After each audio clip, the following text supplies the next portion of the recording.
Hey folks, today we are going to dive into the second essay, the one on that's broadly called work. That's like the broad umbrella.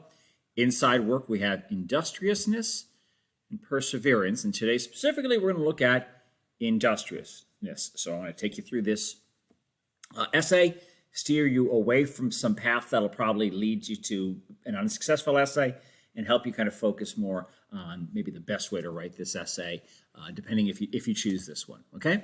So first off, just like with all the other essays, I would strongly recommend that you make sure you look up the dictionary definition, but I gave you a sort of a really quick definition up here. It's the virtue of working energetically and devotedly, okay? And if you're going to choose this essay about industriousness, and I know the larger concept is work, I want you to think about work as being more than just what we do for money. It's more about what do we do with our lives, not just when we go to work. And here's why. I understand every one of us at some point is going to have to get a job. We have to get a job either already or we're going to do it soon because we need to pay for things, okay? We support families. Even if you're in high school right now, you might have to pay for things, cell phones, cars, car insurance, clothing, all those things. And as life goes on, there's just more stuff we have to pay for. And that's just the reality, okay? But what I want you to think about is, why is it important that we have something to accomplish in our lives, even if it isn't just for financial gain? Because the purpose of our lives, even as citizens, is not just to make money. Making money is necessary. It's my job. I get paid, all right, to teach, and they pay me money. And if they said, Matt, we can't pay you anymore, I might say, I don't think I can do this anymore because I do need to pay for things, okay? But I want you to think about beyond just well, I work right now because I got to pay for that thing, okay? It's more about how do we make our lives productive, our whole lives, not just when we go to a place to be employed, okay? So here are some things we can think about as examples of being industrious or examples of industriousness. So certainly a paying job or a career, whether it's the job you have right now, which might be like a temporary or part-time job before you move on to a real career during college or after college. That's important, okay? And a lot of people, we do sometimes identify a large part of who we are as by what we do for a job. That's often a question people ask each other, especially adults when they meet each other for the first time. So what do you do for a living? That's the reality, but it's not just that. We can also think about industriousness means we are productive, working, doing something useful or productive or rewarding or fulfilling or necessary. Could be household or family chores, okay? Whether we get paid our parents give us some kind of, small amount of money during the week to make up for the taking out the garbage or cleaning the house or whatever. It's more about that. Sometimes it's just things have to be done around the house, and that's what we have to do. How about things like skills? Okay, sometimes we devote our lives to honing certain skills, whether they're athletic, artistic, spiritual, creative. Those are skills that we work on. And I know sometimes people work on those skills as a way of making money. So if somebody says, well, Matt, I want to work really hard at being the best athlete I can because someday I hope to turn that into a scholarship, which is money, or I want to become a professional athlete. That once again is kind of, that's important, but that's also just talking about money. But sometimes people are like, well, I know I'm never going to be playing this professionally, and I may not even be doing it as a scholarship, but playing this sport, playing this instrument, painting, writing, singing, whatever it is, I do it because it makes me feel productive, or I feel fulfilled when I do that. That's a valuable thing. Family relationships, could be friends there as well, but caring for family members, okay? So people who are parents, we don't get paid as parents financially, but it's a job that has to be done, whether it's for children, if we have older parents, if we have siblings who need our help, if we have spouses, whatever, brothers and sisters, and they need our help. We don't get paid for it, but it's part of our being productive and useful, okay? Many people, especially when they get older, but sometimes not, they don't even wait.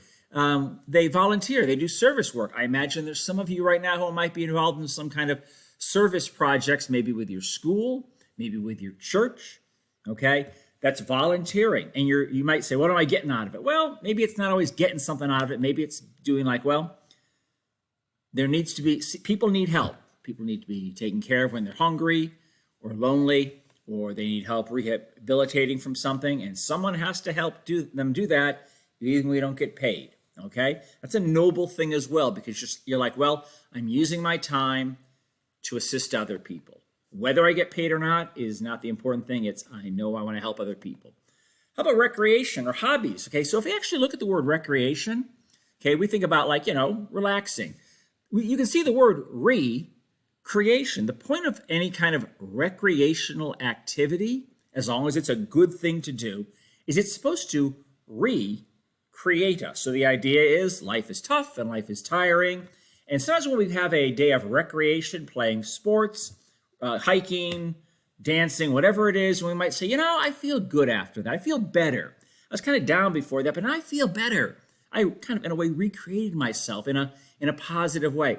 A lot of hobbies we have might fall into that category. They make us feel better. And hobbies and recreation can kind of dovetail to the next one, what I call non-useful pursuits. Okay? So, I know a lot of people, they have hobbies or pursuits that aren't really useful. They don't make money out of it. They're not something they can sell, but they enjoy it. So I know some people who are gardeners. Okay? They like to keep a garden. Okay? And you might say, well, they save some money when they're growing their own vegetables. But I know some people, they have flower gardens. They're not selling these flowers. They just like them. They like to. It gives them something to do during the spring and summer and fall, to work on a garden, to grow things. It can be very fulfilling to see something grow. I like gardening, so I'm a little bit on a kick. And it's summer, by the way, so I'm going to hit the garden later on. Okay? But it feels good to be like, well, I did that. Whether or not I ate anything or saved any money from that, sometimes devoting ourselves to some kind of pursuit like that and going, it felt good doing that, okay? That can be a good thing, okay? So you might want to consider those, okay? If you're going to write this essay from a personal standpoint, you might want to pick some of these, 3 or 4 of these areas, and talk about your own specific ones. You don't have to, but you might want to, okay? If we move on down here, there are benefits of work or being industrious, and some of them are money, financial benefits, security. There's nothing wrong with that, okay? A lot of people, and this is not a criticism, a lot of adults, part of their kind of like psychological makeup is like, you know what? I'm a good provider for my family. That's my goal. I want to provide for my family. Make sure they're fed, taken care of, clothed, housed.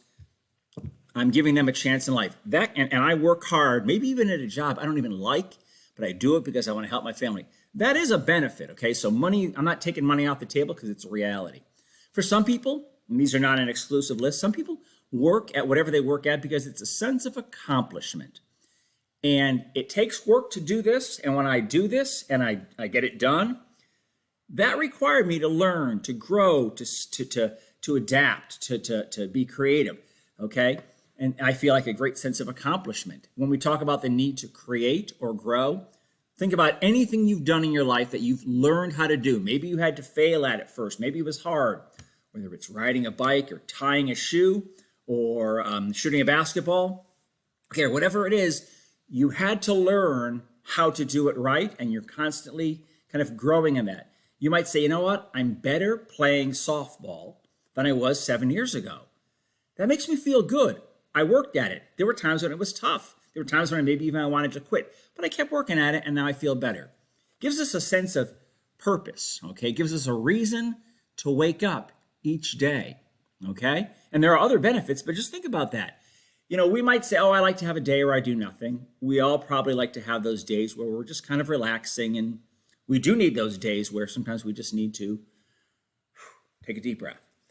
But most people need to have a purpose, whether it's for something they're getting paid for financially or not, to get up every day. And there might be other benefits you can talk about, okay? So I don't want to limit those, but you might want to create paragraphs focused on these benefits. I would recommend that if you're going to do that, talk about your own specific relationship to these benefits. Don't kind of generalize about people, because then it becomes very generic, okay? So here are some, if you want to talk about the personal value of industriousness, you might want to talk about how do you fill your day productively? Okay. Are you looking for a career as you move through high school or college?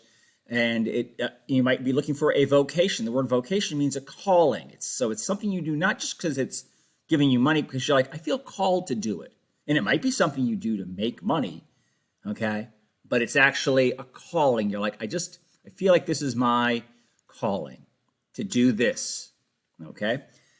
And life is more than just being busy. So I've often had students say, you know what? Industriousness is not just kind of like having a bunch of things I'm doing all the time and running from here and there and there. And that can be too much, because then you're just like keeping busy and you're kind of like a slave to the clock, okay? But life is also about saying, like, I have a limited time, or I'm alive, and I want to be productive or fulfilled, okay, or useful in what I'm doing, okay?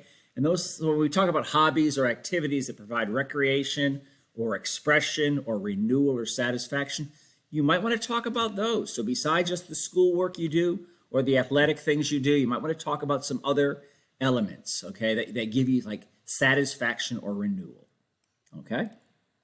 If you just want to write this essay, once again, about your own personal life, you can.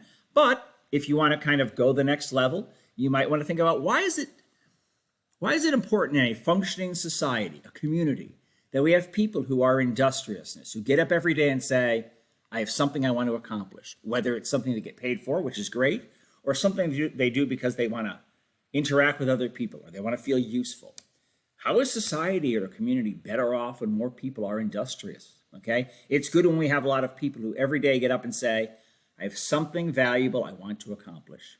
And how do we encourage that industriousness in our communities? Okay, so once again, in this second essay, if you do not want to talk about society or even the next paragraph about a functioning republic, you don't have to. But if you feel like, you know what, I think I could kind of handle this, go ahead. Okay?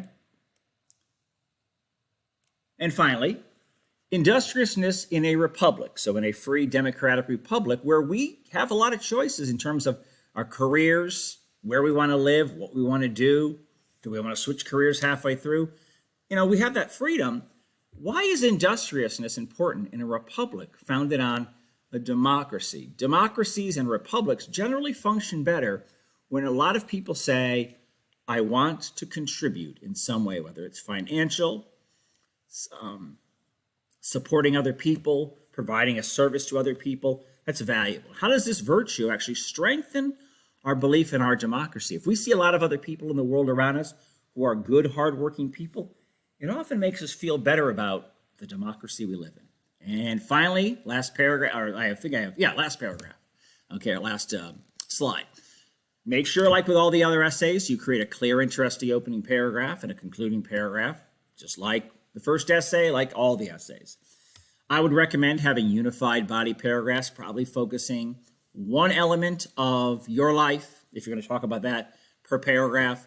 And of course, if you have any in-text citations, any references to outside sources, you need to have a references page and works cited. That's the standard, okay? Best of luck with this essay. All right, thank you.